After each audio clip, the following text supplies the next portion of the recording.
ऐसा हो गया। हाँ तो ठीक है। हो गया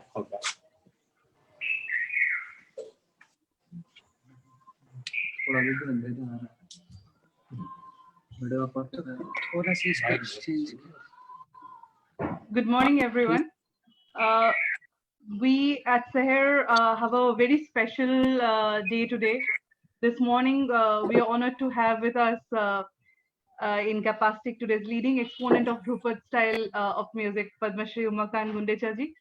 Umakant ji, along with his brother Ramakant Gundecha, received the Padma Shri in 2012 and have also been conferred the Sangeet Natak Academy Award by the Government of India in 2017. I would like to give a short introduction of our already widely renowned guest, Umakant Gundecha ji, born in Ujjain. Both the brothers were initiated into music by their parents, and alongside taking conventional university education, they learned the Dhrupad vocal art under the renowned Dhrupad vocalist Ustad Zia Fariduddin Dagar and Ustad Zia Moinuddin Dagar ji. The distinguished performers of Rudraveena under Guru Shishya Parampara in Dhrupad Kendra Bhopal. Umakant ji, along with his brother, has sung great Hindi poetry by Tulsidas, Kabir, Padmakar, Nirala in Dhrupad style.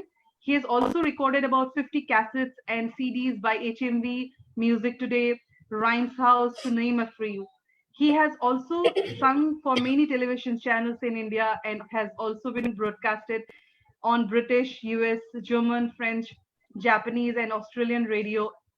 The brothers have also been integral part of prestigious music festivals in India, but have also performed and conducted workshops in several international music festivals and institutions in about 25 countries in Europe, USA, Australia, Japan, Egypt, Singapore, Bangladesh, UAE, and Hong Kong.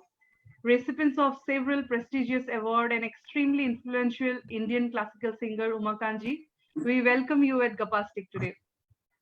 Ranjani is a truly representation of our generation, a young person, but nonetheless, she is an extremely brilliant performer, pedagogue, and a researcher.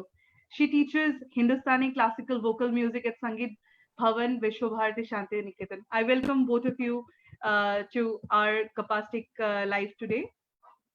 Over to you, Ranjani. Thank you, Rikami. It's really an honor for me to have this conversation with Pandit Umakant Gundecha ji.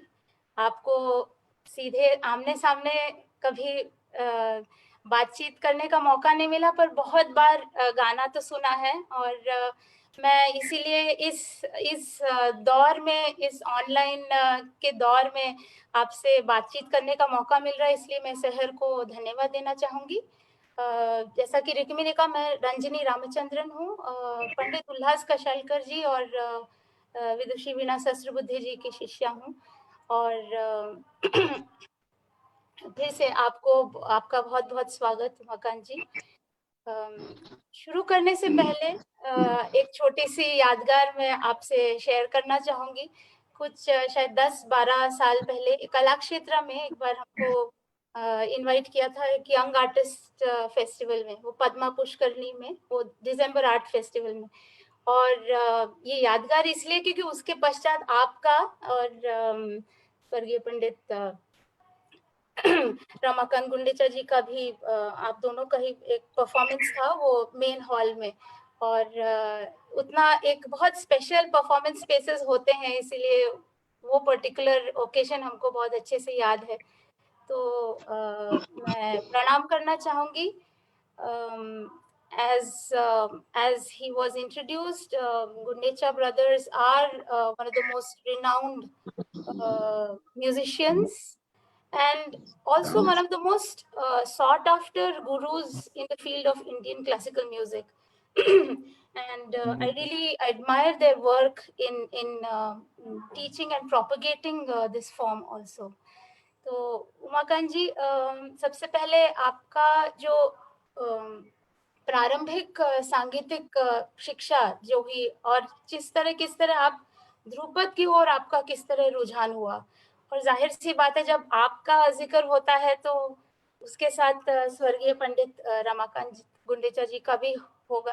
और इस experiences, आपके initial कुछ experiences के बारे में बताएंगे थोड़ा सा? जी जी, नमस्कार, बहुत बहुत धन्यवाद आपने मौका दिया आपके जो ऑडियंस है उससे रूबरू होने का।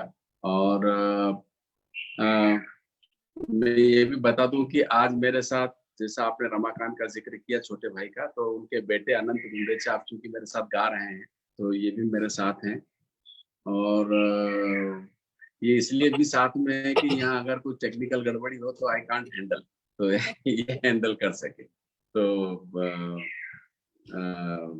और जहाँ तक आपने संगीत में ध्रुपद में ध्यान की बात पूछी है, तो मैं बताना चाहूंगा कि हम लोग born and brought up in Ujjain, और दोनों भाई वहां पर साथ में गाना सीखे। मास्टर ऑफ म्यूजिक का डिग्री हमने खेरागढ़ यूनिवर्सिटी से किया।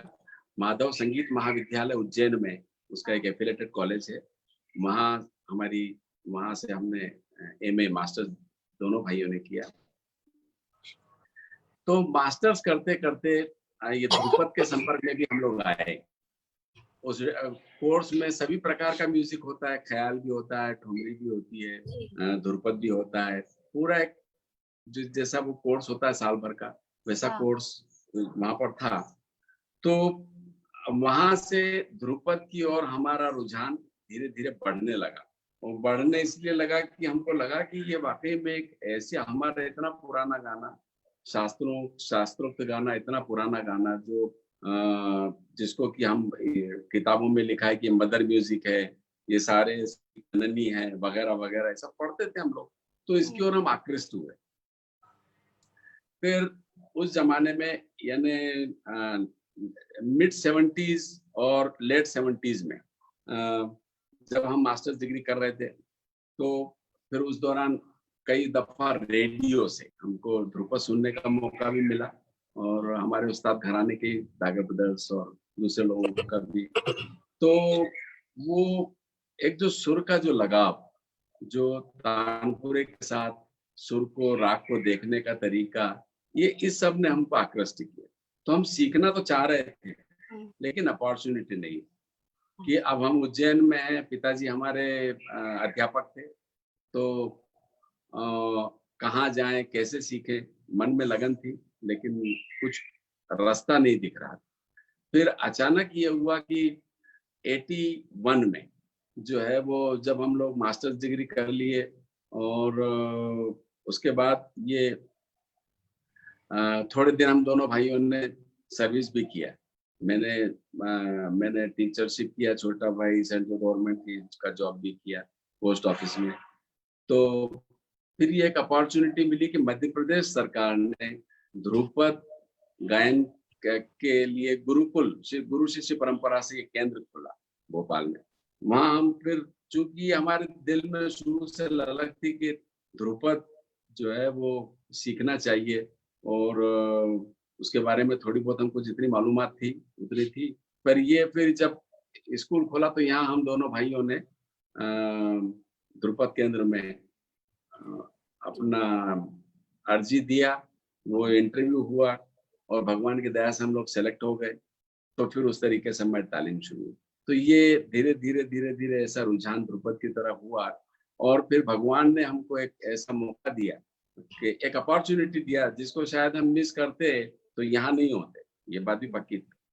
तो वो कि भाई चलो ये छोड़ो, नौकरी वोकरी में क्या रखा है, संगीत करना है तो कायदे से करें। और ध्रुपद जब अपने को लग रहा है कि ध्रुपद करना चाहिए और अपने को एक अपॉर्चुनिटी मिली है, तो हम दोनों भाइयों ने एकदम से नौकरी छोड़ करके और हम ध्रुपद सीखने के लिए भोपाल आ गए, और इस तरह ही हमारी जर्नी शुरू हुई। तो ध्रुपद केंद्र का आपने जिक्र किया है, तो आपके उस समय मतलब ये 81 में ही एस्टेब्लिश हुआ आप बोल रहे हैं? जी। तो उस समय आपके कंटेम्प्रेरीज, मतलब आपके साथ वाले और कौन कौन थे हमारे? हाँ, ये बहुत अच्छी बात जो मैं केंद्र के सेटअप के बारे में आपने बात पूछी है, बहुत अच्छी बात है। तो उस्ताद थे हमारे, उस्ताद जिया फरीदुद्दीन डागर साहब जी। और उस्ताद जिया मोहिउद्दीन डागर साहब, वो वहां पर सिखाते थे। हमारे कंटेम्परेरी में उदय भवालकर अच्छा। जो है, हाँ वो हमारे साथ सीखे हुए हैं। और बाकी दो महिला स्टूडेंट्स थी जो फिर बाद में उन्होंने ज्यादा उसको परस्यू नहीं किया, या कहेंगे कि उसको एक प्रोफेशन नहीं बनाया। पर दो महिला स्टूडेंट्स भी थी हमारे साथ। पर ये फिर हम 3 लोग तो ध्रुपद केंद्र की उपज है, अच्छा। जो गुरु शिष्य परंपरा से सरकार ने खोला। हाँ। और ये एक तो रेयर बात है कि मतलब गुरु शिष्य परंपरा, आप चूंकि आप प्रोफेसर हैं तो गुरु शिष्य परंपरा को बहुत अच्छे से समझती हैं कि कोई कोर्स नहीं है, कोई डिग्री नहीं है, कोई आपको समय का बंधन नहीं है। आप बस बिल्कुल। आप हैं और आपके गुरु हैं, और जैसा वो कहें वैसा आपको करना है। आपको स्कॉलरशिप दी जा रही है कि सरकार की तरफ से, आपको उस्ताद के साथ रहना है और जैसा वो कहे वैसा आपको करना है। तो ये एक तरीके का पहला एक्सपेरिमेंट था। इस प्रकार से गुरु शिष्य परंपरा से सरकार की तरफ से इनिशिएटिव उसको लेना। जी, तो वहां सरकार से की फिर हम लोग, जी, तो फिर हम 3 लोग उसमें, मुझे लगता है कि and it's a great success कि 5 में से 3 लोग जो है वो उसको एक प्रोफेशनल करियर के रूप में वेरी चुन ले सक्सेस। और और अपनी एक पहचान बना ले। तो ये जी। तो हाँ, जैसे कि आपने कहा ध्रुपद केंद्र सरकार की तरफ से पहला इनिशिएटिव था, क्योंकि संगीत रिसर्च एकेडमी, मैं वहां पर उल्लास कशालकर जी से मैं वहां पर पढ़ी हूँ। जी तो जी संगीत जी रिसर्च एकेडमी वो तो प्राइवेट एंटरप्राइज है, आफ्टर ऑल आईटीसी का है, जी बट जी यू आर जी राइट जी कि ये तो गवर्नमेंट से मतलब हमको गवर्नमेंट, कभी कभी लगता है कि और ऐसे इनिशिएटिव्स कैसे नहीं हुए गवर्नमेंट की तरफ से, और भी हाँ ऐसे अगर इंस्टीट्यूशन सेटअप होते तो हाँ मतलब इसमें तो अच्छा रहता। एनीवे थोड़ा बिल्कुल, सा एक ये भी अपने है। और जी, अब मैं एक बात और बता दूं कि जी, सरकार ने खोला था और सरकार ने उसमें बंदिश लगाई थी कि 5 विद्यार्थी से ज्यादा नहीं लिए जाएंगे। हाँ नहीं तो फिर मतलब शायद सरकार ने उसी वक्त ही सोचा होगा कि अगर 5 से ज्यादा होंगे तो शायद फिर ठीक से ध्यान नहीं दे पाएंगे। बिल्कुल। तो शिक्षण ठीक से हो, इसके लिए 5 विद्यार्थी उन्होंने रखे थे। और ये 5 में से 3 लोग हम लोग गा रहे हैं। जी। तो अभी जैसे आपने गुरु शिष्य परंपरा का जिक्र किया, तो अभी के जनरेशन्स को थोड़ा सा ये अनुभव आप कुछ शेयर करना चाहेंगे कि आपके गुरु के साथ मतलब किस तरह की, और इवन स्पेशलाइज जो ध्रुपद की तालीम किस तरह आपने ली है, क्योंकि बाद में जाके आपने भी एक संस्था खोला है जी जिसमें आपका एक मेथोडोलॉजी रहा होगा, मतलब तो आपके गुरु के साथ का संपर्क और उनका तालीम या उसकी कुछ विशेषताएं कुछ अगर शेयर हाँ, करें उसका, तो। जी जी जी, ये उस्ताद ने हमको, जैसा मैंने बताया कि वो तो था ही गुरु शिष्य परंपरा पर। तो एक तो ये है कि डागर परंपरा में खरज अभ्यास का बड़ा महत्व है। तो सुबह 4 बजे उठ के खरज भरना, वो एक इम्पोर्टेंट चीज, पूरा जितने भी समय हम उस्ताद के साथ रहे उसके बाद भी हमने काफी सालों तक उसको कंटिन्यू किया। तो खरज भरना, ये 4 बजे आपको उठना ही है और वो 1 घंटा लगभग खरज भरना है, 45 मिनट 1 घंटा।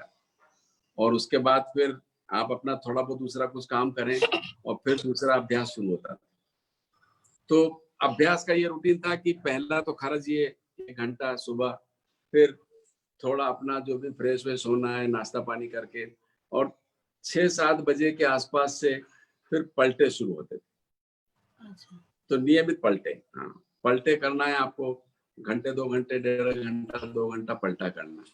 और फिर वो पलटा, एक पलटा लिया तो वो चल रहा है, वो कुछ समय के लिए 15 मिनट, 20 मिनट, 25 मिनट एक पलटा चल रहा है, और वो महीनों तक चल रहा है। फिर उसके बाद दूसरा पलटा चल रहा है, ऐसा वो 2-3 घंटा रोजाना सुबह शाम मिला के सिर्फ पलटे हो। आकार फिर में, उसके बाद आकार में और सरगम आकार आपका में, आकार सरगम दोनों में। फिर उसके बाद जो अलग अलग प्रैक्टिसेस है, जैसे मान लीजिए झाले की प्रैक्टिस है, मतलब जो द्रुत आलाप है, रन न न रन न न, तो इस जबान को प्रैक्टिस देना पड़ती है इसकी, हाँ, ऐसे ही नहीं आ जाता है। उसकी क्लियरिटी लाने के लिए उसका वो जबान की प्रैक्टिस देना, आकार की प्रैक्टिस खास तौर से, क्योंकि ऐसा आकार जब तक सही आपका आकार नहीं लगेगा बिल्कुल। तो आपका गाना भी ठीक नहीं होगा। ये ऐसा ध्रुपद में और डागर घराने माना जाता है, और दूसरे घराने भी उसको फॉलो करते हैं। और आपने देखा होगा कि हर घराने का आकार इकार अलग अलग होता है, तो ये आकार उनके हिसाब से लगाना और वो आकार में ही प्रैक्टिस करना, पलटे करना, वो भी एक इम्पोर्टेंट चीज थी जो शुरू में आपको करना पड़ता है, वो हम लोगों ने किया। फिर ये जैसे मैंने बताया झाले की प्रैक्टिस, रन न रन न, फिर बाद में ये करने के बाद फिर उस्ताद जो है वो कोई एक राग जो कि बहुत लंबे समय तक चलता है, मतलब एक एक राग कम से कम 6 महीना 8 महीना साल भर ऐसा, तो वो 2-3 राग चलते थे, यानी एक सुबह का, एक दोपहर का, एक रात का, अलग अलग कॉम्बिनेशंस वाला राग, और वो 2-3 राग लंबे समय तक डेली प्रैक्टिस करना, और उसका आलाप, उसका बंदिश गाना, उसका आलाप करना, वो उस्ताद करवाते थे बैठ कर।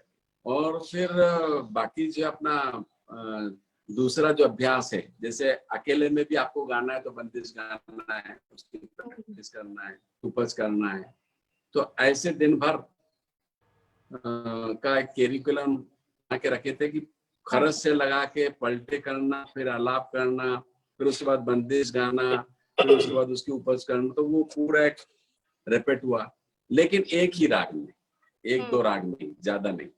और वो जैसा मैंने बताया बहुत लंबे समय तक और महीनों और घंटों उसका अभ्यास चलता है।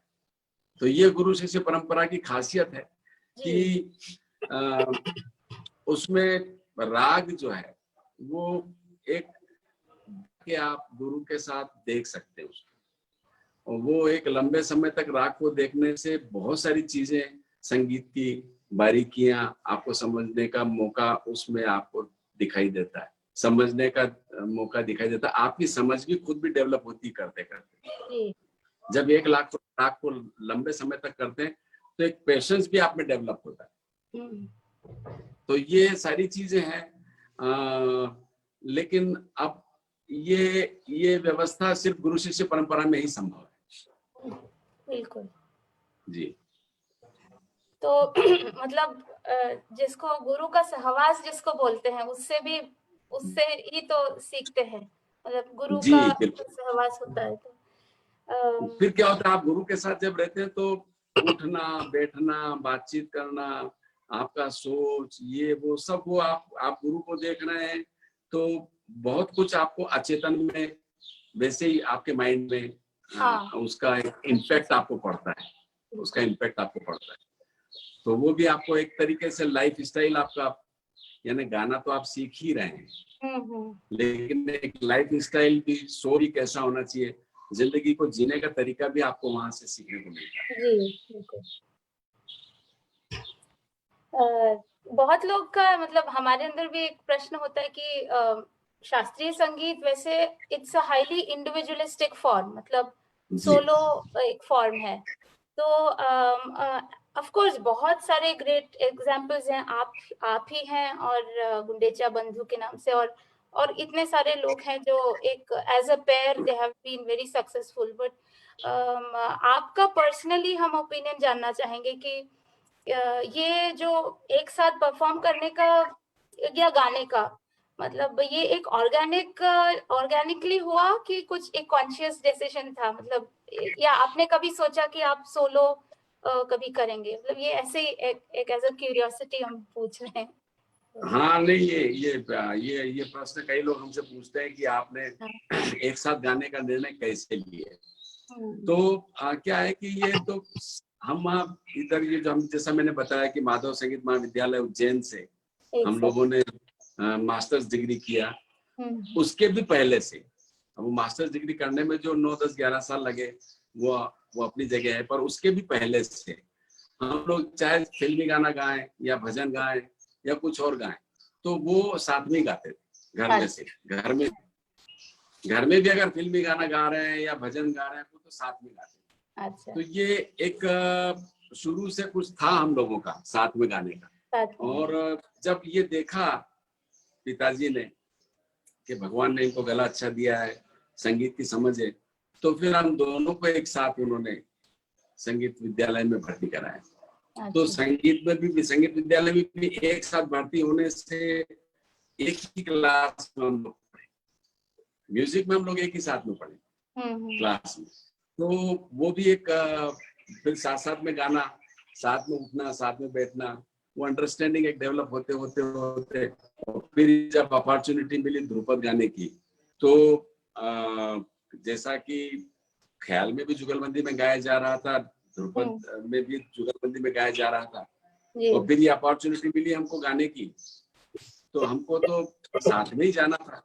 अगर एक का सिलेक्शन होता तो शायद जाता भी नहीं, क्योंकि वो हम लोगों ने शुरू से साथ में उठना बैठना, खाना पीना, घूमना, पढ़ाई करना, तो वो धीरे धीरे अंडरस्टैंडिंग हम लोगों की, मतलब वो बिना कहे अंडरस्टैंडिंग होती रहती है फिर लाइफ की। जी, और इसीलिए फिर दोनों ने साथ में जुगलबंदी में गाया। तो एक इसके साथ एक जुड़ा हुआ प्रश्न ये है कि जब आप परफॉर्म करते हैं तो एक आर्टिस्टिक और एस्थेटिक डिसीजंस आप लोग कैसे लेते हैं? मतलब आपने ये तो बोला कि एक साथ, क्योंकि तालीम भी एक साथ ली है, बहुत बहुत ज्यादा एक साथ सहवास है, उससे तो एक अंडरस्टैंडिंग डेवलप होता ही है, पर म्यूजिकली ये कैसे आप लोग ने कुछ इसके बारे में सोचकर कुछ कैसे ट्रांसलेट हुआ वो अंडरस्टैंडिंग? नहीं, देखिए वो क्या होता है कि रियाज जब साथ में किया तो रियाज करते करते करते गाना एकदम से नहीं बनता है कि हमको कोई रातों रात गाना आ गया, या गाना किसी का भी गाना, जो भी बड़े कलाकार हैं, जो भी एस्टेब्लिश कलाकार हैं, जो कलाकार बनने की प्रक्रिया में रहते हैं, तो कोई गाना एकदम से नहीं आ जाता है, धीरे धीरे डेवलप होता है। तो जब हम गाना हमने शुरू किया तो वो एक धीरे धीरे उसका स्वरूप बना कि जुगलबंदी कैसे होना चाहिए, माने जुगलबंदी कैसी होना चाहिए। अब इस पर विचार हमने किया कि जो जुगलबंदियां, एस्टेब्लिश जुगलबंदियां उस समय थी, उनको हमने सुना, फिर हमने देखा कि अपने को गाना इस तरीके से गाना है। ये सारी जुगलबंदियां अपनी जगह एस्टेब्लिश जुगलबंदियां हैं, सब पूरी दुनिया उन्हें मानती है, उनके काम को मानती है, और वो थे भी बड़े लोग, गुणी लोग थे, बड़े लोग थे, हमारे लिए तो आइडियल ही थे। तो हमने कहा कि हमको अपना गाना ऐसे बनाना है कि एक अलग से थोड़ा सा गाना अलग दिखे जुगलबंदी में भी। तो वैसा सोच पहला। दूसरा सोच ये रहा कि देखिए गाना कोई भी हो, चाहे ख्याल हो, ध्रुपद हो, या कोई वादन हो, कुछ भी हो, तीन शर्तें सबसे बड़ी, तीन चीजें उसमें होती हैं, तो उसको रसिक लोग, संगीत जानने वाले लोग उसको पसंद करते हैं। वो है सुर, लय और ताल। जब तक आपका गाना सुर में नहीं होगा, जब तक आपकी लय पक्की नहीं होगी, और आप अच्छे सुर, लय और ताल को मिला करके कॉम्बिनेशन बना के आप नहीं गाते हैं, तब तक आप एक अच्छे परिपक्व गायक के रूप में नहीं आ सकते। तो इन चीजों का हमने ध्यान रखा। फिर ध्रुपद में जैसा गाना बजाना हो रहा था, तो उसमें हमको लगा कि इसमें कुछ चीजें और ऐड होना चाहिए। अच्छा। जैसे शब्दों की क्लियरिटी, जैसे नए पदों को और इसमें जोड़ा जाना चाहिए, क्योंकि बहुत सारी चीजें थी जो हमको लगता था कि मिस हो रही है ध्रुपद में, तो उसको हमने अपनी जुगलबंदी में उसको जोड़ा और उसका स्वरूप धीरे धीरे बनाया। तो जैसे ध्रुपद गायकी में मतलब पद का भी एक अपना स्थान है, क्योंकि ख्याल गायकी के अपेक्षा ख्याल जो बंदिश होते हैं वो स्थायी अंतरा ही है, ध्रुपद में तो स्थायी अंतरा, संचारी आभोग, इस तरह एक विस्तृत पद है। तो आपका और ऑफ कोर्स एक बहुत एलैबोरेट नोमतोम आलाप भी है प्रेजेंटेशन में। तो ये बैलेंस को आप मेंटेन करने का, इसका आपका मतलब इस पर क्या विचार है? कितना उस पर जोर देना चाहिए, किस पर कितना देना चाहिए, मतलब ऐसे? देखिए गाना ध्रुपद का जो एक स्ट्रक्चर है उसमें हर चीज को आपको हर चीज को बैलेंस करके गाना पड़ेगा, हर चीज को बैलेंस करके गाना पड़ेगा। माने आलाप का पोर्शन कितना होना चाहिए, मध्य आलाप का पोर्शन कितना होना चाहिए जिसको हम जोड़ भी कहते हैं, झाले का पोर्शन कितना होना चाहिए। इन तीनों में भी हमको कौन कौन सी चीज और कैसे कैसे उसको किन किन क्रियाओं के साथ कैसा उसको चार्मिंग बना के लिसनेबल बना के हमको प्रेजेंट करना है।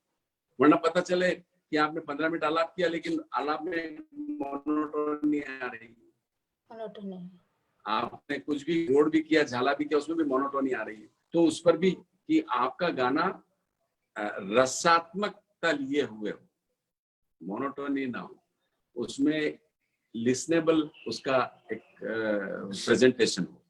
तो ये एक चीज जो पूरा टोटल जो हमारा गाना बजाना होता है उस पर हम ध्यान देते हैं।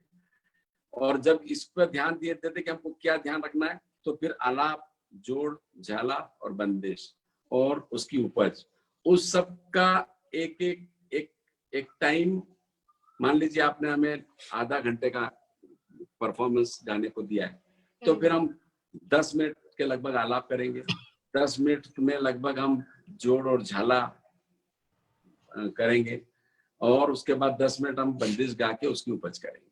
तो ये एक ऐसा डिवीजन हम नॉर्मली हाँ एक मोटा माटी, मतलब मैंने एक उदाहरण के रूप में आपको समझाया कि ये इस तरीके से हम उसका डिवीजन करके गाते हैं। अगर इससे ज्यादा है तो फिर ये प्रोपोर्शन उसका हम ध्यान रखते हैं कि भाई कोई एक ऐसा, अब कोई थीमेटिक है तो बात अलग है कि आपको साहब आप इस प्रोग्राम में सिर्फ शिव जी के ही पद गाना है तो फिर बात अलग हो जाती है। बाकी एक नॉर्मल ध्रुपद जो प्रेजेंटेशन है, कॉन्सर्ट है ध्रुपद का, उसको हम इस तरीके जैसा मैंने बताया वैसा डिवीजन करके गाते कि सारे अवयव उसके ठीक से प्रेजेंट हो जाएं। एक प्रश्न बहुत कॉमन है, बहुत लोगों के मन में भी रहता है, और कि ये जो बानी है, बानिया जो 4 ध्रुपद की बानी, हाँ, तो उसमें अब हम ख्याल को ही देखेंगे तो जो एक मेन घराने हैं ग्वालियर, जयपुर, अतरौली, आगरा और किराना और भी बहुत सारे हैं, तो उसमें बहुत डिस्टिंक्टिव स्टाइल्स दिखता है। तो उसी तरह बानी का इतना डॉक्यूमेंटेशन मिलता नहीं है, या इस तरह एक डिस्टिंक्टिव स्टाइल्स है क्या? पहली बात ये, और दूसरी आपको इसके बारे में आपके क्या विचार हैं? मतलब देखिए ये जो 4 बानियां हैं, डागुर, नोहार, खंडार और गोहार, नोहार, खंडार और डागुर, हाँ, तो ये जो 4 बानियां हैं, ये चारों बानियां अपनी स्टाइल के लिए जानी जाती थी। इन चारों का जैसे आज अपन ख्याल के घराने अलग अलग देखते हैं, तो बानी का मतलब भी घराना ही है। ध्रुपद की बानी माने वो घराने से ही संबंधित चीज है। अब हुआ ये कि जब ख्याल अपने उसमें उरोज पे आया तो फिर धीरे धीरे ध्रुपद का चलन कम हो गया, और चलन तो कम हुआ सो हुआ, लेकिन मुझे लगता है कि उनमें से सिर्फ डागर बानी और एक बिहार घराने की दरभंगा घराना, ये 2 ही प्रचलन में ज्यादा रही। बाकी फिर और बानियां लुप्त भी हो गई, हमको गाने वाले हमको तो नहीं सुनाई देते। अब कोई हो और कोई करते हो तो बात अलग है, पर बाकी ऐसा कोई डिस्टिंग्विश अलग से, जैसा हमको बिहार घराने में या दरभंगा घराने में गाना अलग से डिस्टिंग्विश सुनाई देता है, जैसा गाना डागर घराने के लोग गाते हैं एक अपनी स्टाइल के साथ, वैसा हमको फिर और बाकी तो सुनाई नहीं देता है। तो अब ये जो हम कहेंगे 4 घराने जो थे हमारे, या और भी कोई घराने ध्रुपद के जो रहे होंगे, वो उस तरीके से सुनाई नहीं देते। तो अभी ये 2 ही घराने हैं। अगर आप मुझसे कहेंगे तो मैं कहूंगा कि एक, अब वो बानी के नाम पे आप कुछ भी कह सकते हैं कि उनकी अलग बानी है, हमारी अलग बानी है। हमारी तो क्या डागर घराने के नाम से चली रही है, वो अपने आप को गौहार बानी का बोलते हैं, हम मानते हैं क्योंकि वो गाना वाकई में अलग है। इसमें भी कोई हाँ। दो मत नहीं है। तो ठीक है, 2 पानियां प्रचलन में है, ऐसा मैं मानता हूँ। और विष्णुपुर घराना जिसको, उसका क्या मतलब ये है? विष्णुपुर का नाम हमने सुना, विष्णुपुर का नाम भी सुना, विष्णुपुर के गाने वाले भी 1-2 लोगों को हमने लाइव भी सुना, पर अब कोई गा रहा है क्या, मुझे तो नहीं पता। ये बहुत पुरानी बात बता रहा हूँ मैं आपको, मतलब कम से कम मैंने जब सुना तो ये 30-40 साल पुरानी बात बता रहा हूँ। अभी कोई गा रहा है तो ऐसा प्लेटफॉर्म पे मुझे तो कभी कहीं सुनाई नहीं दिया कि ये विष्णुपुर घराने का ध्रुपद है। और हम भी इतना पूरे हिंदुस्तान में यहाँ वहाँ घूमते हैं, आप भी इतना सारा सब कुछ देखते हैं, पर ऐसा कोई ये जैसे हमारे बारे में या बिहार घराने के जो गायक है वो जब गाते हैं तो बकायदा लिखा जाता है, तो ऐसा कि ये विष्णुपुर घराना गाते हैं ऐसा कुछ सुनाई नहीं देता, कहीं दिखाई नहीं देता। पद के बारे में जब बात चल रही थी तो आपने भी बहुत सारा, आप लोग ने अब जैसे आपने सॉरी किया। एक मिनट, जैसे आपने विष्णुपुर की बात करी, ऐसे एक तलवंडी घराना भी होता था। तलवंडी, हाँ हाँ तलवंडी घराना, पाकिस्तान में तलवंडी घराना भी था। उसके गायक कोई है नहीं है, पता नहीं होता, मालूम नहीं होता। वो दो भाई थे, पुराने जमाने में गाते थे वो ध्रुपद, तो वो अब कोई गाता है पता नहीं। तो ऐसे ये मैंने वही कहा कि पहले ज्यादा प्रचलन में थे ये, लेकिन अब धीरे धीरे ये दो ही घराने, 2 ही स्टाइल जो है वो सुनने में आती है। जी। मैं अभी जिक्र कर रही थी कि आपका एज अ कंपोजर आपका कंट्रीब्यूशन, मतलब उसमें भी आपने कंपोजिशंस भी किए हैं, स्वरबद्ध किए हैं, तो उसके बारे में कुछ शेयर करिए।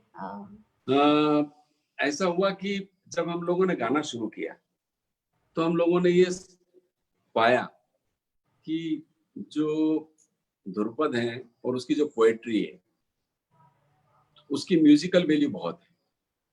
म्यूजिकल वैल्यू इसलिए है कि वो उस्तादों और पंडितों के बनाए हुए हैं, राग की उसमें एक शक्ल है, उसमें रागदारी दिखती है, तो वो उसकी म्यूजिकल वैल्यू तो बहुत है, लेकिन एज ए पोएट्री कोई बहुत उसकी वैल्यू नहीं। आप देखेंगे कि ज्यादातर सब वो श्रृंगार रस के या दूसरे ऐसे जो पद हैं वो उनको आप कविता की अगर उसमें एक रिचनेस देखेंगे तो वो बिल्कुल नहीं। तो हमने सोचा कि इतने अच्छे कवि हमारे देश में हुए हैं और हर युग में हुए, मध्यकाल से लेके, मतलब मीराबाई, तुलसीदास जी, कबीरदास जी, ये जो मध्यकाल था, वहां के बाद फिर हमारे यहाँ रीतिकालीन हुआ, फिर उसके बाद छायावाद आया, फिर आधुनिक हिंदी कविताएं आई और एक से एक अच्छे कवि हुए। लेकिन हमने ये भी देखा कि किसी भी काल में इन अच्छे कवियों की कविताओं को गाने का प्रयास नहीं हुआ। वो जो नायक लोग थे संगीत में, जो नायक की उपाधि का मतलब यही था कि वो लिख भी रहे हैं और गा भी रहे हैं, कंपोज भी स्वयं कर रहे हैं, लेकिन वो पोएट्री ने हमको कभी भी वैसा आकर्षित नहीं किया। तो हमने सोचा कि इतने अच्छे कवि हमारे यहाँ हुए हैं, इतनी बढ़िया पोएट्री है, तो क्यों ना इसको कंपोज किया जाए। तो फिर हमने, जैसा मैंने बताया, ये अलग अलग युग के जो कवि हैं, इन सारे जो हिंदी कविता का के युग के सारे कवियों को, अलग अलग समय के लोगों को हमने ध्रुपद शैली में प्रस्तुत किया, करने की कोशिश की और लोगों को पसंद आया कि हाँ भाई ये अच्छी चीज है। तो ये उसके पीछे हमारी ये मंशा थी कि इन अच्छी कविताओं को भी ध्रुपद में जगह मिलना चाहिए। जी। अभी थोड़ा सा आपका जो बहुत बड़ा योगदान हमको दिखता है कि in terms of propagation, young generation के अंतर्गत एक ध्रुपद का एक अलग ही प्रोपगेशन हुआ है, और उस कंट्रीब्यूशन की वजह आपका जो संस्थान आपने जो खोला है, तो ध्रुपद संस्थान, तो उसके बारे में थोड़ा डिटेल्स बताइए। अगर दर्शकों में कुछ इंटरेस्ट है, अगर इंस्पायर हुए, तो आपका इंस्टीट्यूट कैसे ज्वाइन करना है, ऐसे वो उसके बारे में भी कुछ बता सकते हैं। जी, संस्थान का थोड़ा सा बैकग्राउंड तो आप देख ही रहे हैं, जहाँ हम बैठे हुए इस समय आपसे बात कर रहे हैं। जी। और अच्छा है, अच्छा वातावरण बनाने की कोशिश की है गुरु शिष्य परंपरा से। यहाँ पर हम लोग सिखाते हैं। गुरु शिष्य परंपरा क्या होती है मैंने शुरू में ही बताया, उसको जी। रिपीट करने की जरूरत नहीं है। और हमारे अपने संस्थान में लगभग 30 से अधिक देशों के बच्चे आकर के ध्रुपद सीखते हैं, अलग-अलग समय पर। वो हमारी वेबसाइट पे भी सारा लिखा हुआ है उनके बारे में, जो लोग आते हैं उनके बारे में भी। और इसके अलावा भी अपने देश भर से, तमाम सारे प्रदेशों से अच्छे टैलेंटेड बच्चे यहाँ आकर के रह करके सीखते हैं, जो कि लगभग उनकी संख्या 30-35 हमेशा होती है, जो फुल टाइम रह करके सीखते हैं। और अब हमें ये कहते हुए खुशी भी है कि लगभग उसमें से 10-12 लोग बहुत अच्छे से स्टेज पर गा रहे हैं, परफॉर्म कर रहे हैं, और अपने आप को उन्होंने ध्रुपद के लिए समर्पित करते हुए ध्रुपद गायन शुरू कर दिया।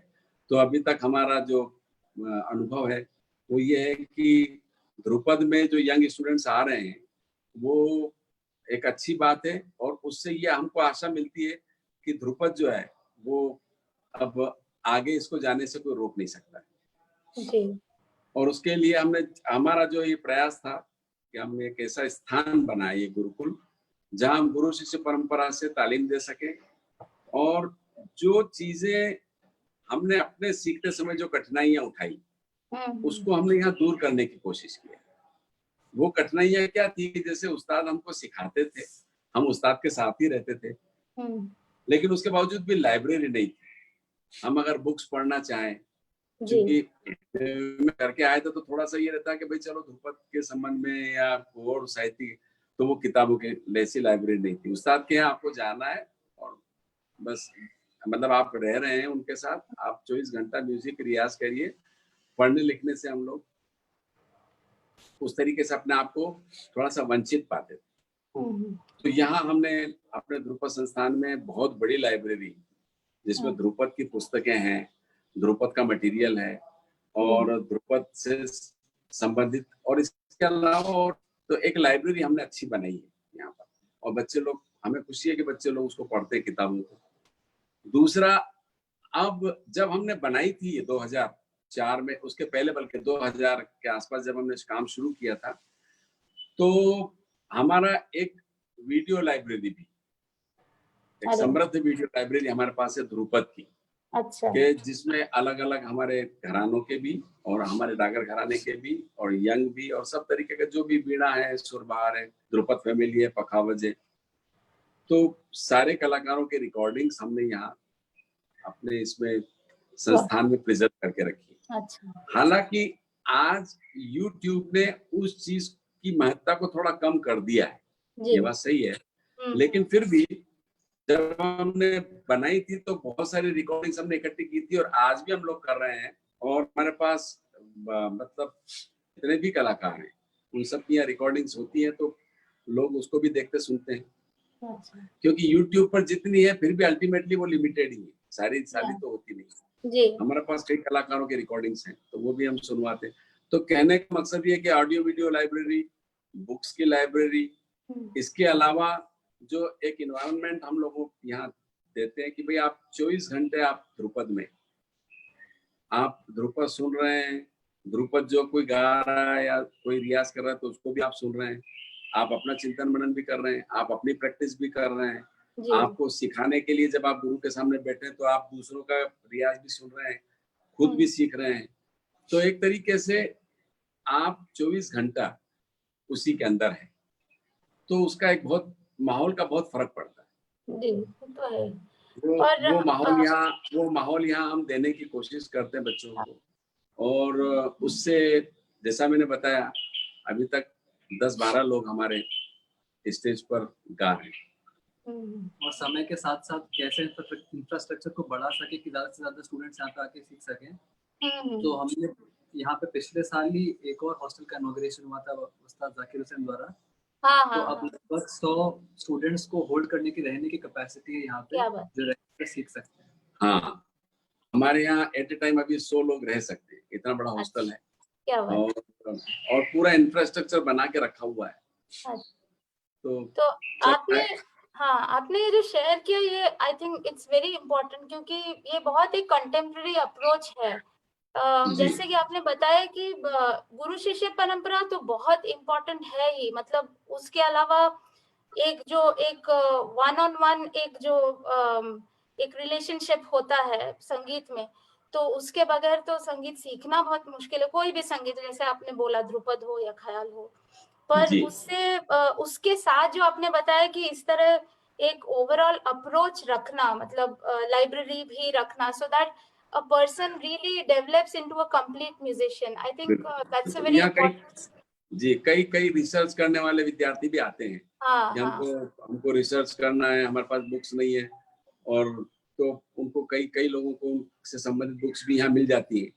लेकिन वो ध्रुपद, मैंने जैसा बताया कि हमारा तो जैसे घोड़े को वो लगाते हैं ना नाल, हमको सिर्फ ध्रुपद ही दिखता है, और ध्रुपद के लिए हम लोग सोचते हैं और काम करते हैं। तो यहाँ जो भी मटेरियल है और जो भी है वो सब ध्रुपद से संबंधित है। जी।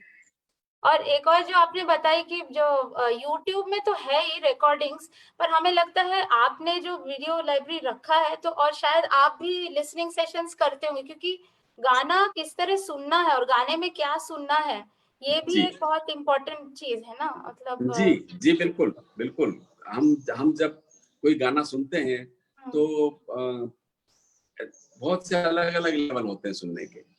एकदम अगर संगीत का जो पहली का विद्यार्थी है या पहले दूसरे साल का विद्यार्थी है, वो अगर उस कलाकार को सुन रहा है तो उसके सुनने का लेवल अलग होगा। अगर वो मास्टर डिग्री कर रहा है तो उसके सुनने का लेवल एक अलग होगा। गुरु शिष्य परंपरा से सीखा हुआ आदमी, एक परफॉर्मर अगर कोई है, तो वो उस गाने को अलग लेवल से सुनेगा। तो ये टोटल इंडिविजुअलिस्टिक तो होता ही है। और ये सुनने का कि हमको कैसे गाना सुनना है, ये भी हम लोग यहाँ बातचीत के दौरान, तालीम के दौरान सब बताते हैं स्टूडेंट्स को। जी, कुछ कोई क्वेश्चंस होगा तो ले लेंगे। आकांक्षा, अगर दर्शकों की तरफ से कुछ क्वेश्चंस होगा तो लेते हैं। Ranjani, you can continue, we'll keep you posted. अच्छा। तो आप कुछ सुनाना चाहेंगे? नहीं, सुनाने का तो यहाँ कुछ, हम तो यहाँ मैदान में बैठे, मतलब ये गैलरी में बैठे हुए हैं अपने हॉस्टल की, तो सुनाने की तो वो नहीं है। लेकिन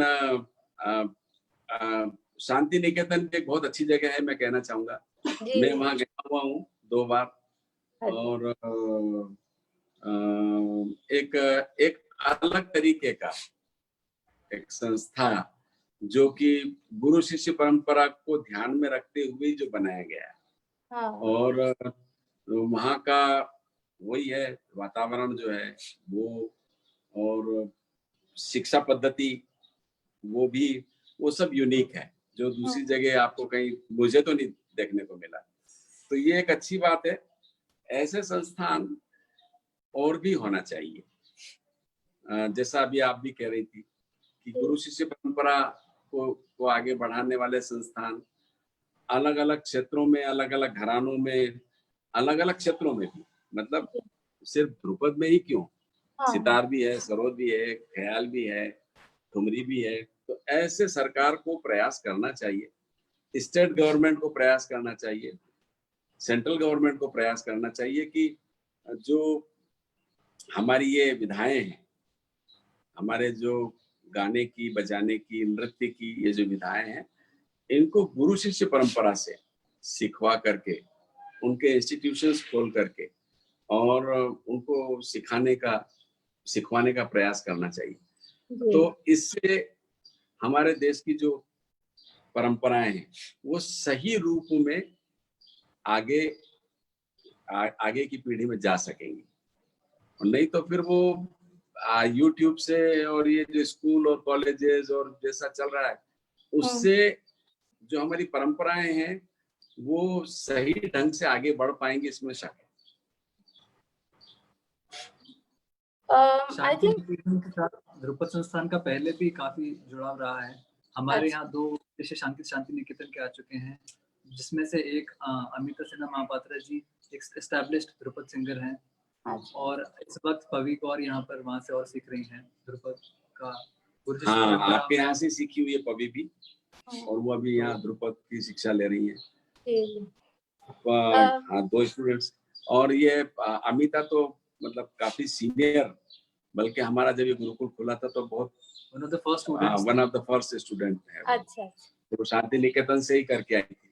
अच्छा, हम तो यहाँ तो 6 साल पहले आए तो इसलिए।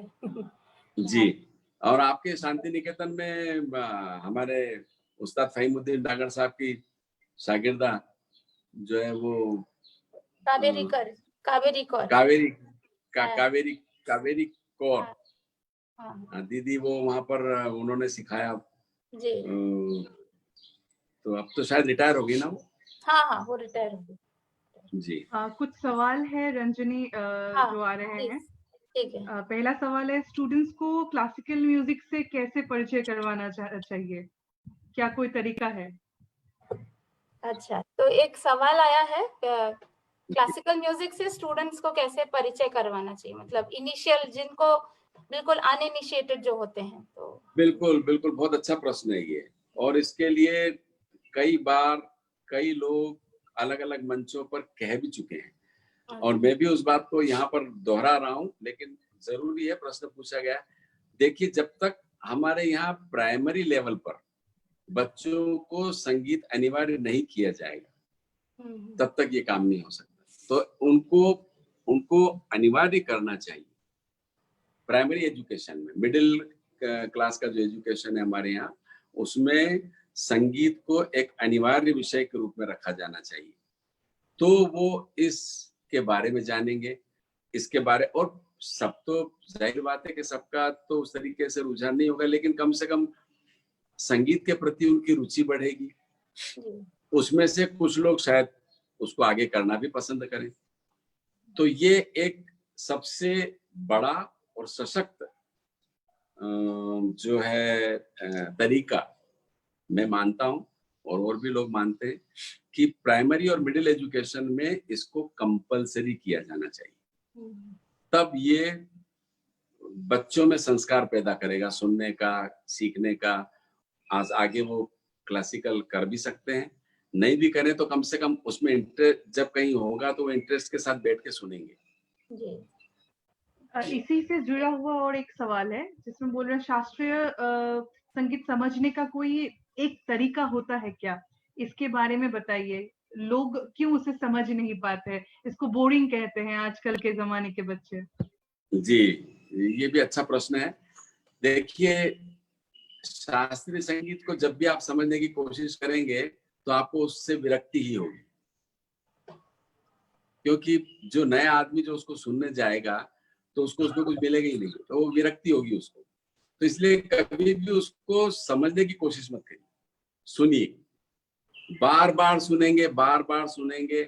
पहली बार आपको मन मार के सुनना पड़ेगा, दूसरी बार मन मार के सुनना पड़ेगा, तीसरी बार में थोड़ा सा इंटरेस्ट पैदा होगा, धीरे धीरे आपको इंटरेस्ट पैदा हो जाएगा।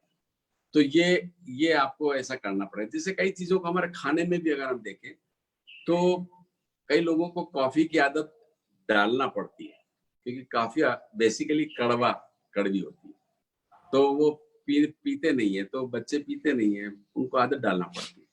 तो ऐसे ही क्लासिकल संगीत को भी सुनने का आपको अभ्यास, बस आप तो सुनिए, समझने की कोशिश मत करिए, तो धीरे धीरे आपको अपने आप उसमें इंटरेस्ट आने लगेगा। अब पहले ही आप अपना दरवाजा जो है बंद किए बैठे हैं कि अरे ये तो मेरे समझ में ही नहीं आ रहा है, अरे ये क्या कर रहा है, ये राग कौन सा है, नहीं, कुछ नहीं। डोंट ट्राई टू अंडरस्टैंड, बस आपको अपने आप धीरे धीरे उसमें इंटरेस्ट पैदा हो जाएगा। धीरे धीरे आप राग भी समझने लगेंगे, धीरे धीरे आपको समझ में भी आने लगेगा कि ये अच्छा है, ये बुरा है, ये सब आप में समझ पैदा हो जाएगी। फिर जब आपको इंटरेस्ट पैदा होगा तो फिर आपको और अन्य तरीकों से भी अपनी समझ बढ़ाने के आप उसमें अवसर देखेंगे। हो सकता है आप किसी से ट्यूशन लेना चालू कर दें, या हमारे यहाँ आजकल मोबाइल पे बहुत सारी चीजें हैं देखने सुनने समझने की, उसका सहारा आप लेने लगे। तो एकमात्र तरीका यही है। बहुत बढ़िया बात है ये। हाँ बहुत अच्छी बात है। हम लोग रसिक के बारे में बात करते हैं कि रसिक कितना एक अहम चीज होता था कोई भी कला के लिए। वो रसिक को तैयार करने का कोई अभी हमारे एजुकेशन में ये ही नहीं बसा कि कहीं कोई एजुकेशन प्रोसेस में रसिक तैयार नहीं हो रहा है। बिल्कुल बिल्कुल। उसी के लिए उन्होंने, जैसे आपने कहा कि शुरुआत से मतलब स्कूल से ही एक इनिशिएशन होना चाहिए, जिससे कुछ लोग रसिक भी बन जाएंगे, कुछ लोग गायक भी बन जाएंगे, मतलब गायक या वादक, ऐसा है। और मुझे बहुत कहते हुए खुशी है कि कुछ स्टेट्स ने उसको लागू किया है। कुछ स्टेट्स में ये उसको लागू करके रखा हुआ है कि प्राइमरी एजुकेशन और मिडिल क्लास एजुकेशन में उन्होंने उसको कंपलसरी किया है, लेकिन हर जगह नहीं, वो 1 या 2 स्टेट्स ऐसी हैं। तो ये हर जगह ऐसा होना चाहिए जी। एक मेरा प्रश्न था, एक मेरा कि आपने जो थोड़ा सा ट्रेनिंग के बारे में कि मेल और फीमेल म्यूजिशियंस का ट्रेनिंग, मतलब जब आप उसमें कुछ are there any differences in your methodology, मतलब आपके सिखाने के तरीके में कुछ उसमें बदलाव लाते हैं क्या? किस तरह? नहीं कोई बदलाव नहीं, कुछ नहीं, वो तो सबको एक जैसे ही सिखाते हैं। हाँ, लेकिन हम लेडीज को लेडीज सुर में सिखाते हैं। कई जगह हमने देखा ऐसा कि अगर लेडीज सिखा रही है, अगर लेडीज के पास कोई जेंट्स स्टूडेंट जा रहा है तो उसको वो काली 4 में या काली 5 में अपने सुर से सिखाती है वो। हाँ। लेकिन किसी जेंट्स के पास जा रहे हैं तो कहते नहीं तुम काली 1 में गाओ। वैसा नहीं, हम तो जिसका जो सुर है उसी सुर में उसको सिखाते हैं। काली 4 भी है कुछ लोगों के काली 5 है, कुछ लोगों का सफेद 1 है। तो हर सुर में जिसका जो सुर है उसको उसी सुर का तानपुरा लगा के ही हम लोग उसकी प्रैक्टिस करवाते हैं इंडिविजुअल। तो ये जो खर्च साधना, ये इसमें जैसे मैं बता रहा था कि तालीम के लेवल पे कोई ऐसा फर्क नहीं होता है कि ये महिलाओं के लिए अलग सिलेबस है और पुरुषों के लिए अलग सिलेबस है, मेल के लिए अलग। जी, सेम चीज। पर जो खर्च साधना जो है तो वो क्या महिलाओं के लिए भी वही टेक्निक है? सबके लिए हाँ, बिल्कुल सबके लिए। अगला सवाल है, एक अच्छे कलाकार बनने के लिए गुरु का होना कितना जरूरी है? मतलब अब ऐसा है कि आप ये कहें कि रोटी बनाना है और आटा है ही नहीं, तो रोटी कैसे बनेगी, है ना? तो वो वैसे ही है। ये तो रोटी बनाना है तो आटे की जरूरत है, गुरु तो आपको लगेगा ही, तब तो रोटी बनेगी। अब वो रोटी का स्वाद दुनिया खाती है, पर वो आटा भी तो होना चाहिए वैसा। तो आटा जो है वो गुरु है, वो जब तक नहीं होगा तब तक रोटी तैयार नहीं होगी, शिष्य तैयार नहीं होगा। जी, आजकल काफी सारे बच्चे YouTube देख करके या सुन कर गाने लगे हैं। जो टीवी में कई सारे कार्यक्रम आ रहे हैं जिसमें बच्चों ने कभी कोई गुरु नहीं रखा, कभी सुना नहीं किसी से, और सीधा गाने लग जाते हैं। देखिए, ये बहुत अच्छी बात कही आपने। देखिए, ये जो YouTube है या Facebook है या और जो दूसरे माध्यम में CDs हैं और टीवी वगैरह है, हमारे समय में तो ये कुछ था नहीं। हमारे समय में तो टीवी भी नहीं था जब उन्होंने सीखना शुरू किया। रेडियो पे ही थोड़ा बहुत जो सुन लेते थे वो सुनते थे बस। आज का बच्चा टैलेंटेड है, इसमें तो कोई दो मत नहीं। उसके टैलेंट की तो आपको दाद देना पड़ेगी कि भाई आज का बच्चा हमारी पीढ़ी से ज्यादा टैलेंटेड है। इसको हमको मानने में कोई झिझक नहीं है। लेकिन बिना गुरु के आप अगर सोचे कि हम सीख जाएंगे तो उसमें जो आधा अधूरापन है वो जिंदगी भर के लिए रहेगा। और ये आधा अधूरापन जो जानकार आदमी वो समझ जाएगा कि ये जो है ये इसने प्रॉपरली नहीं सीखा। जैसे मैं बताता हूँ आपको, जैसे मान लीजिए आपने किताब में पढ़ लिया कि यमन में निरेगा मधा निशानी धपा मगर ऐसा होता है, ठीक है, उन्होंने कर भी लिया, सुन के यमन किसी का सुन भी लिया। आजकल तो वो लर्निंग वाले भी वीडियोस डले हुए हैं, ऑडियो डले हुए हैं कि देखो ये ऐसा नहीं रहेगा, मदनी सानी दपम, अगर ऐसा ये ऐसा आरोह होता है, वैसा आरोह होता है, अवरोह होता है, वो भी एक है।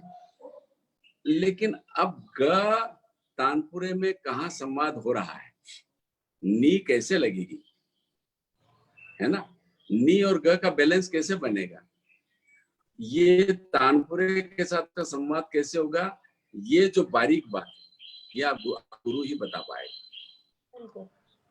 ये आप सीख नहीं सकते बिना गुरु के पास जाए।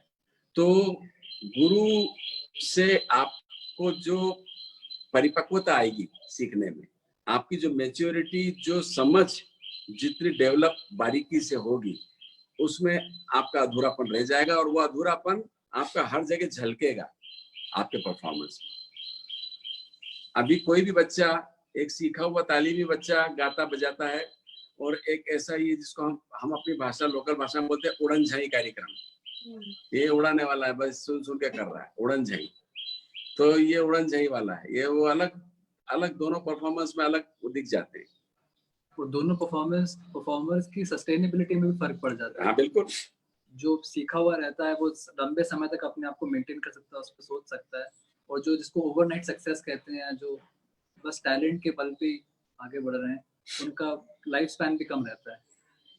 हीरा तराशना तो पड़ेगा, भले ही वो हीरा है, हम मानते हैं कि वो हीरा है, लेकिन उसको तराशना तो पड़ेगा।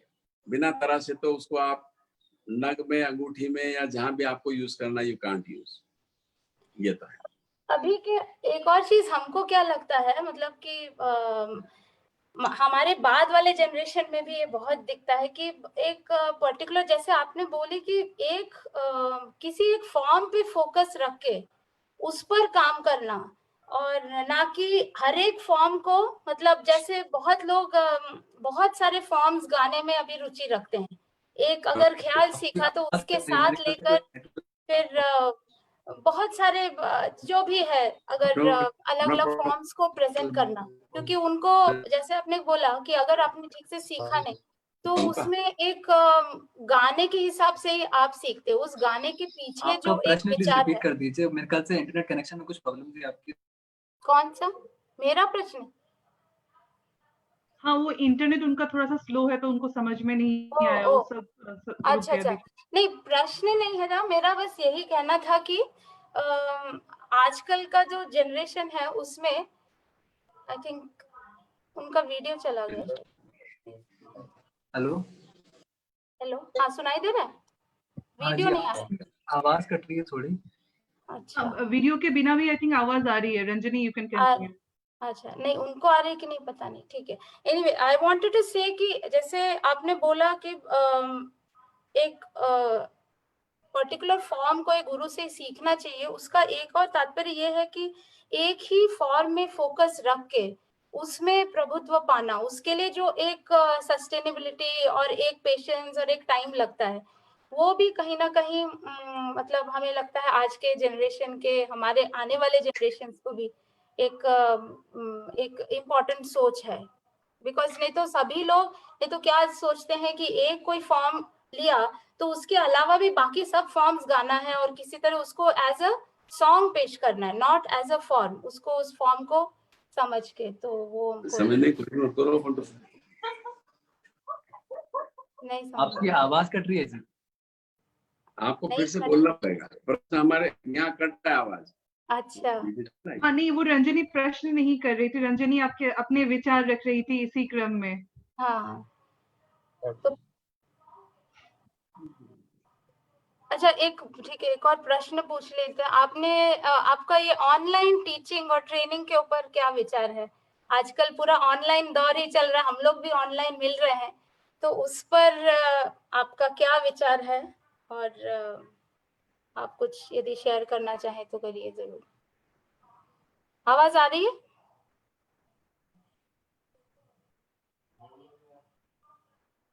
नहीं आ रही आवाज ना? हाँ, मेरे ख्याल से उनको आवाज नहीं आ रही है, उनका नेटवर्क का कुछ प्रॉब्लम चल रहा है। आई थिंक हम लोग का वक्त भी होने लगा है। Ranjani, you can just start the conclusion statement, then I put Okay, it but forward. do you want him to come online? I mean, because he's not वो online. कोशिश कर रहे हैं, वो अच्छा। जैसी हाँ तब तक ठीक। I think you can. Okay. थोड़ा सा हाँ तकनीकी। वो फिर से ज्वाइन करने की कोशिश कर रहे हैं आई गेस। अच्छा अच्छा, ठीक, तो रुकते हैं 2 मिनट। हाँ Then we'll conclude. राइट। अभी सारे लोग ऑनलाइन होते हैं ना, इंटरनेट का तो बहुत संकट है, हर एपिसोड में हम लोग कोई ना कोई ऑनलाइन दिक्कत ही कर वही रहे तो, हैं। इसीलिए बैंडविड्थ का प्रॉब्लम बहुत हो रहा है। हाँ कनेक्ट तो हो चुके हैं, पता नहीं उनको सुनाई दे रहा है कि नहीं।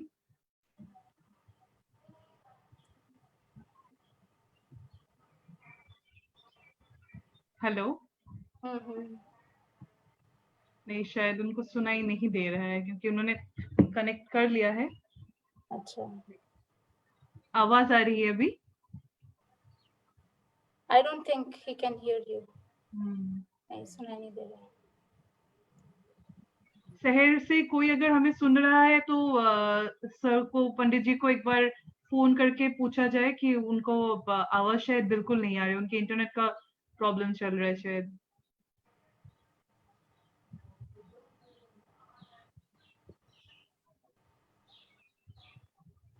अब एक और सवाल है Ranjani, I think you can also answer this question. सवाल पूछा है फेसबुक लाइव में अपर्णा बेदर ने कि जिसने ख्याल सीखा है क्या वो ध्रुपद सीख सकता है? बिल्कुल, I don't think that's a problem because but although form wise बहुत फर्क है, ट्रेनिंग मेथोडोलॉजी में भी बहुत फर्क है, और उतना तो टाइम और पेशेंस वो सब जो इन्होंने उमाकांत जी ने बताया इस इंटरव्यू के दौरान, वो किसी भी फॉर्म के लिए लगता है, पर एक फॉर्म से दूसरे फॉर्म जाने में थोड़ा सा तो एक पेशेंस चाहिए एंड राइट गाइडेंस चाहिए। बेसिकली सब कुछ यही निर्भर होता है कि आपको कितने अच्छे और जो एक बहुत मेथोडिकली समझा सकते हैं, ऐसे गुरु का सहवास मिला तो अच्छी बात है। और एक ओवरऑल मतलब एक अपना नजरिया होना चाहिए गुरु का भी, you know, because I think that way Umakant ji ka is a very contemporary approach towards music making and teaching method. And likewise, there are some gurus in Indian classical music who have that approach. Yeah. Right. और एक basic सवाल है वो भी I think being a music teacher कि कर्नाटकी संगीत और हिंदुस्तानी संगीत में फर्क क्या है? Completely बहुत, although एक ही एक जमाने में almost till 13th century both were like there was just one music and then around that time there was a bifurcation. तो अभी अगर फर्क क्या है तो बहुत कुछ फर्क है, कॉन्सर्ट फॉर्मेट में फर्क है, कॉम्पोजिशनल फॉर्म्स में फर्क है, एंड जिस तरह की एक वोकलाइजेशन है उसमें भी फर्क है, पर कॉमन ग्राउंड्स भी हैं। कुछ कुछ राग जो हम लोग मेलोडीज बोलते हैं, रफली ट्रांसलेट इनटू मेलोडीज, तो कुछ कुछ राग सिमिलर है because source of both these forms are the same, but the way you render it's quite different, and of course the language in which you sing, that's also different. और एक सवाल है कि घराना कैसे इम्पोर्टेंट है, घराना क्यों इम्पोर्टेंट है? अच्छा, उमाकांत जी आ रहे हैं कि नहीं पता नहीं अभी, हाँ उनको सुनाई नहीं? उनसे मृत्युंजय की बात हुई है, वो ज्वाइन करने के कोशिश कर रहे हैं लेकिन नहीं हो पा रहा है, शायद इंटरनेट बहुत ही खराब हो रहा है उनकी तरफ से। अब घराने की बात अगर करें तो जैसे कि हमारे गुरु ने भी बताया है कि घराना कोई एक ऐसे एक रेस्ट्रिक्टिव कंस्ट्रिक्टिंग एलिमेंट नहीं है.